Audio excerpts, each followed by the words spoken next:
Hey, what's going on? Joe Coffey here for PremierGuitar.com. We're at NAMM 2010, and we want to show you some new products from Seymour Duncan. They've got a lot of big pickups coming out, big artist names, so we're going to tell you all about it. This is the man, Frank Falbo. Frank, how you doing, man? Hey, good. How you doing? Oh, good. Good to see you.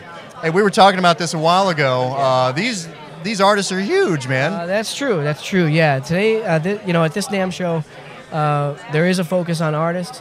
Obviously, for years, artists have been coming to us to fine-tune their sound and just get it just right. You go back to the early days. I mean, that's what Seymour was all about. And that's what we do. And so this year, there's some new artist pickups. So new that there isn't much to look at here, but you can show us, the brochure and tell us about it. Yeah. We're still finalizing some of the packaging details and things like that. But these artists are, completely psyched about this stuff. The first guy I want to talk about is Yngwie Malmsteen. You've heard of this guy. You may have heard of Yngwie Malmsteen. Yeah, that's right. There's an Yngwie Malmsteen signature model for Strat, STK-S10 pickup from Seymour Duncan. Yngwie had a lot of good feedback to give us. There was a lot of very specific things that he wanted about his sound, and just things that he was not able to get. And so he said, I want this, I want that. Can you make it a little more like this? Can you make it a little more like that? And we said yes, And so we accepted the challenge, and we said, yeah, we can do that, and we did. And the result is, a neck pickup and a bridge pickup different from one another. So the bridge pickup, it does what it needs to do in the bridge position. The neck pickup does what it needs to do in the neck position. Of course, that's also the middle position pickup. So yeah, he's very glad. We've actually hit it out of the park, and he'll be at our booth actually, I think, on Saturday. The next pickup is another guy you may have heard of. There's another guy you may have heard of, the Slash pickup, Alnico II Pro Slash. Now you guys know, for years, ever since Appetite for Destruction, Slash has been playing our Alnico II Pro, okay? And that's what he's been using to get his sound. But he's had one very special guitar that he's used in recording ever since Appetite for Destruction. And that guitar just has a way about it. It has a resonance. It has just a way that it breathes. When we were over testing these new pickups out at his studio, I got a chance to play that guitar. And I can tell you, there's just a way about that guitar. The notes just kind of jump out. It's just bigger, and it's just kind of bolder than a typical Les Paul that you might get. Well, tell us about this. I've heard a lot of different stories. I've heard it's a Bernie. I've heard it's a custom. Yeah, Derrig is the last name of the guy that actually worked on that guitar. And like I said, it's just, and it's since been refretted and things like that. I mean, the guitar is definitely battle-worn. But it just, like I said, it just has a sound about it. So when he goes and plays live, he has a bunch of live guitars, hundreds of live guitars, but he has that one special guitar that he plays in the studio. So what we did was to come up with a pickup that he can put into all of his other live guitars and have an experience that's much closer to the one that he's getting when he goes and plays that one magical guitar in the studio. Make no mistake about it, those are Alnico II Pros that are in that guitar. So perhaps even if we took the Slash pickups and put them in his old Appetite for Destruction guitar, it wouldn't be right. It'd almost be like, when there's too much light on a photograph and it's overexposed, So we're talking, it's fairly moderate. It's not like a hot, crazy. No, there's just a little more power to it, but there's also a little more openness. The wire is different and the wind is different. So many different techniques that are used in making the Slash Alnico II Pro pickup. Although very similar to an Alnico II Pro that you'd buy, just our regular Alnico II Pro that we've been making for years. He's been using them. He takes them off the shelf. None of his pickups have been custom made for him up to this date. But this pickup goes into all those other live guitars and just kind of gives them a little extra. And it's what he wanted. So again, we nailed it. The next guy is Mick Thompson. Same story.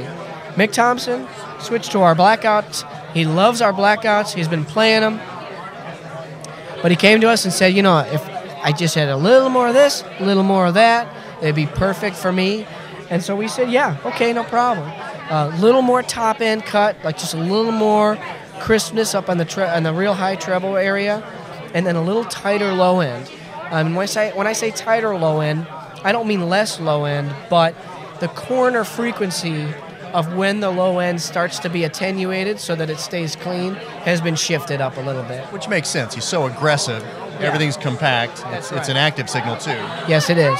And so too much loose bottom end can sound really good. And actually a lot of people like our blackouts because they have a better bottom end and a little more looseness to them than all the active pickups you've had to choose from for the last 30 years. But in Mick's case, when you're talking about his decibel level and gain level, I mean, talking about volume, these little tiny incremental differences make a big difference by the time you're coming out those giant stacks of cabinets behind you.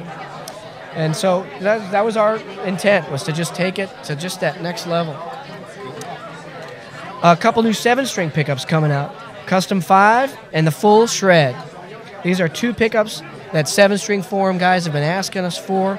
Some guys have been making custom 5s by getting a custom 7-string and dropping in the Alnico 5 magnet. And so we responded, we listened, we said, okay. And so now these are going to be part of our regular production.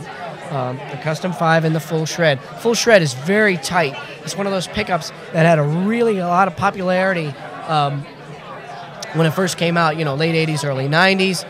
Kind of went away for a while. Now these new players are coming out. They're realizing this pickup is so tight and crisp.